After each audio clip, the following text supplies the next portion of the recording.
तो उसने आपको क्यों छोड़ दिया? वो पता नहीं, उसने शादी कर ली है दोबारा से। उसमें से बच्चे हैं कोई? नहीं। कलमा वगैरह आता है? हाँ जी। सुनाएंगी? पहला कलमा तैयब तैयब मैंने पाक ला इलाहा इल्लल्लाह मुहम्मद रसूलुल्लाह। तो आपको जो पीछे बीती हुई ज़िंदगी है या आपकी फैमिली है, कोई याद आते हैं आपको? अम्मी आती हैं, अम्मी वो इधर ही रहते हैं, इधर कहाँ पे रहती हैं? इधर आनंद रोड पे रहते हैं, इधर। अच्छा, वो इधर ही रहती हैं, तो आपको घर क्यों नहीं लेके जा रहे वो भाई डरते हैं, भाई घर में नहीं रखते, मुझे नहीं रखते। वो? भाई नहीं रखते घर में? हाँ जी, वो कहते हैं मारेंगे मारेंगे भाई मारेंगे। हाँ। सड़क पे रहने से तो अच्छा है कोई आपको छत दे दे। वो तो ठीक है, आप जैसे बोल रहे ठीक है बस। ये अकेली बैठी हो ना, तो कोई नौजवान इधर आके खड़ा हो जाता है, कोई इधर आके खड़ा हो जाता है, उल्टी सीधी बातें भी करते हैं। लेकिन मैं बहुत थोड़े वक्त के लिए आता हूँ ना, मेरे साथ बैठे हुए ऐसा नहीं होता। तो अकेले में इसको मसाइल होते हैं। कुछ लोग इसको डायरेक्ट ऑफ़र भी करते हैं कि घर ले चलें, ये ले चलें। कोई पैसे वैसे की ऑफ़र भी करते हैं, कोई रिश्ते की ऑफ़र भी करते हैं। कोई इन्हें अपनाना चाहे तो हम इस वीडियो के अंदर इन चाचा जी का नंबर दे रहे हैं।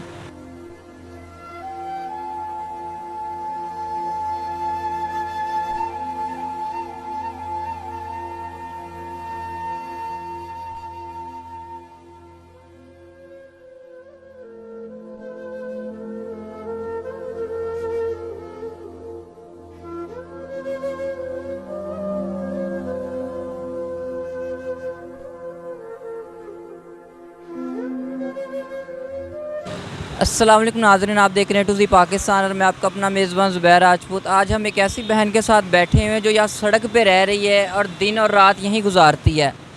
इनसे बात करते हैं कि इनकी ऐसी क्या मजबूरी है जो ये सड़क पे रहने पे मजबूर हैं, और इनकी एज भी ज़्यादा नहीं है, 25 से 26 साल 27 साल इनकी एज है, और ये अपना सारा घर बार छोड़ के इस पुल पे रह रही हैं। ये लाहौर का एक इलाका है दुलम स्टॉप, ये वहाँ पे इस टाइम मैं मौजूद हूँ। आइए इनसे बात करते हैं कि इनकी ऐसी क्या मजबूरी है जो ये सड़क पे आके और यहाँ पे पुल पे आके रह रही हैं। अस्सलाम वालेकुम। वालेकुम अस्सलाम। अच्छा बहन, बताइएगा, आप मुझे बताएं कि आप यहाँ पे पुल पे क्यों रह रही हैं? आपका घर नहीं है अपना? नहीं, वो घर से निकाल दिया हमने तो। क्यों घर से निकाल दिया? वो कहते हैं जिधर मर्जी जाओ, जिधर मर्जी रहो आप। अच्छा, तो नहीं तो घर से कोई वजह होती है ना, कोई आप की शादी हुई है? हुई थी, छोड़ दिया उन्होंने। अच्छा, छोड़ दी है। अच्छा, तो नहीं तो अभी यहाँ पे पुल पे क्यों रह रही हैं आप? वो घर वालों ने कहा जिधर मर्जी जाओ। अच्छा, कोई वाली वारिस नहीं आपका? अल्लाह वारिस है हमारा तो। अल्लाह तो बहन सबका वारिस है। हमारा भी अल्लाह ही है। अच्छा, आपने जिस तरह पहले बताया कि आप पहले क्रिश्चियन थी, उसमें शादी हुई है आपकी, वहाँ से कितने बच्चे हैं आपके? एक बेटी और एक बेटा है। जी, एक बेटी और एक बेटा। एक बेटी और एक बेटा। अच्छा, उसके बाद आपने बोला कि आपकी दूसरी शादी हुई और वहाँ पे आपने इस्लाम कबूल किया है, ठीक है, तो उसने आपको क्यों छोड़ दिया? वो पता नहीं, उसने शादी कर ली है दोबारा से। उसमें से बच्चे हैं कोई? नहीं। अच्छा, अभी आप मुसलमान हो चुकी हैं? हाँ जी। कलमा वगैरह आता है? हाँ जी। सुनाएंगी? पहला कलमा तैयब तैयब मैंने पाक ला इलाहा इल्लल्लाह मुहम्मद रसूलुल्लाह। माशाल्लाह। अच्छा, आप कलमा पढ़ चुकी हैं, मुसलमान हो चुकी हैं, और आप माशाल्लाह मैं देख रहा हूँ आपके हाथ में तस्बीह है, मुसलसल आप जो है ना कोई कलमात पढ़ रही हैं। तो आपको जो पीछे बीती हुई ज़िंदगी है या आपकी फैमिली है, कोई याद आते हैं आपको? अम्मी आती हैं, अम्मी वो इधर ही रहते हैं, इधर कहाँ पे रहती हैं? इधर आनंद रोड पे रहते हैं, इधर। अच्छा, वो इधर ही रहती हैं, तो आपको घर क्यों नहीं लेके जा रहे हो? वो भाई डरते हैं, भाई घर में नहीं रखते, मुझे नहीं रखते। भाई नहीं रखते घर में? हाँ जी, वो कहते हैं मारेंगे मारेंगे भाई मारेंगे।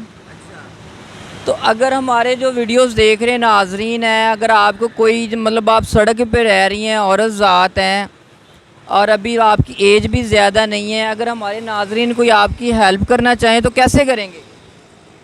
वो तो मुझे भी नहीं पता। अच्छा, और अगर कोई आपसे कहे कि जी मैं आपको रहायश दे देता हूँ, अपने साथ ले जाता हूँ, या आपसे शादी कर लेता हूँ, तो? शादी का फैसला तो सोच समझ के करते हैं ना। वही कोई होना चाहिए इंसान। सड़क पे रहने से तो अच्छा है कोई आपको छत दे दे। वो तो ठीक है, आप जैसे बोल रहे ठीक है, वैसे तो ठीक है। तो यहाँ पे खाना पीना कैसे करती हैं, कैसे गुजारा कर रही हैं आप? वो मांग लेते हैं, बाबा थोड़ा हमारी हेल्प कर देते हैं, थोड़े इधर के लोग हमारी हेल्प कर देते हैं, इधर भी अच्छे लोग हैं वो हमारी हेल्प करते हैं। आप एक औरत ज़ात हैं तो आपको यहाँ पे रहने में परेशानी नहीं है? ज़ाहिरी बात है कि कोई वाशरूम जाना या नहाना धोना कपड़े बदलने आप कैसे करती हैं ये सारा कुछ? हाँ जी, वो होती है, परेशानी होती है।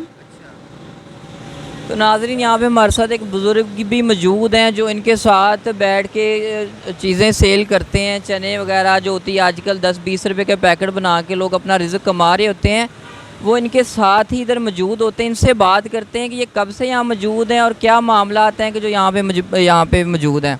जी चाचा जी बताइएगा, ये यंग एज लेडीज़ हैं और यहाँ पे रह रही हैं, रोड पे रह रही हैं, पुल के ऊपर सोती हैं, यहीं पे खाती हैं, यहीं पे पीती हैं और यहीं पे रात को सो जाती हैं।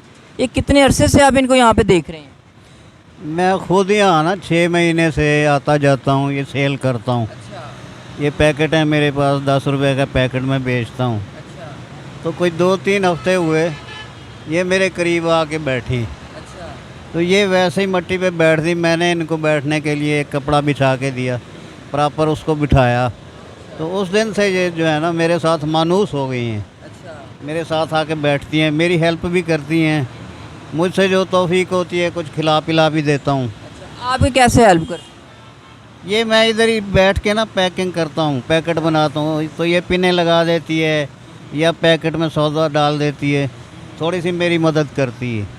इनसे मैंने पूछा कि भाई तुम पहले कहाँ, कहती मैं अटारी दरबार पे सोती हूँ। तो वहाँ से ये इधर पुल पे आके बैठी, तो इसे बड़ा मतलब है मायूब लग रहा था बैठते हुए। तो मेरे साथ बैठते बैठते इसको थोड़ा एतमाद हो गया है। मैं तो आता हूँ 2-3 घंटे के लिए, लेकिन ये दिन भर रात भर यहीं होती। तो चाचा जी बताइएगा, यहाँ से लोग हर तरह के लोग गुजरते हैं, अच्छे भी होते हैं बुरे भी होते हैं, तो लोग इन्हें तंग तो नहीं करते? ये अकेली बैठी हो ना तो कोई नौजवान इधर आके खड़ा हो जाता है, कोई इधर आके खड़ा हो जाता है, उल्टी सीधी बातें भी करते हैं। लेकिन मैं बहुत थोड़े वक्त के लिए आता हूँ ना, मेरे साथ बैठे हुए ऐसा नहीं होता। तो अकेले में इसको मसाइल होते हैं। कुछ लोग इसको डायरेक्ट ऑफ़र भी करते हैं कि घर ले चलें, ये ले चलें, कोई पैसे वैसे की ऑफ़र भी करते हैं, कोई रिश्ते की ऑफ़र भी करते हैं। इसके पीछे इसके अपने रिश्तेदार भी कभी कभी कोई जो है ना आके खड़ा हो जाता है। लेकिन मैं चूँकि अजनबी हूँ इन लोगों के लिए, तो मैं दखल नहीं देता हूँ। तो आप क्या समझते हैं कि इनकी हम किस तरीके से हेल्प कर सकते हैं? इनको वैसे तो क्योंकि ये एक बड़ा शहर है लाहौर, लोग भी यहाँ के कोऑपरेटिव हैं, तो यहाँ बैठे हुए तो इसको खिला पिला भी देते हैं, कोई इसकी ज़रूरत हो तो पूरी कर देते हैं। लेकिन एक चैरिटी इसे मिलनी चाहिए, तो कुछ लोगों के साथ इसका रब्ता होना चाहिए। तो मैंने इसको अपना कांटेक्ट भी दे रखा है, अभी आपका कार्ड भी शायद मैं इनको दूँ, ताकि इसको कहीं ना कहीं कोई रब्ते के लिए, कोई हेल्प के लिए, कोई इसको कोई भी मसला हो तो किसी के आगे ये बयान कर सके। तो मैं तो ये कर दूंगा कि अपना कोई मोबाइल नंबर दे दूंगा आपको, मेरा इसने घर भी देखा हुआ है। हाँ मतलब आप पे फुल इत्मीनान करती हैं? हाँ, एतमाद करती हैं।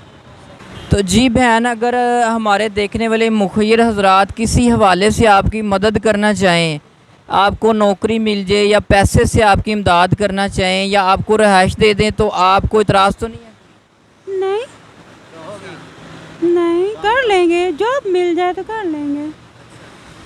तो नाजरीन, बहन का यही कहना है कि इनकी हेल्प कर दी जाए ताकि ये कोई अपनी छत का कोई आसरा को कायम कर सकें, किराए पे मकान ले सकें या कोई जॉब मिल जाए या कोई इन्हें अपनाना चाहे।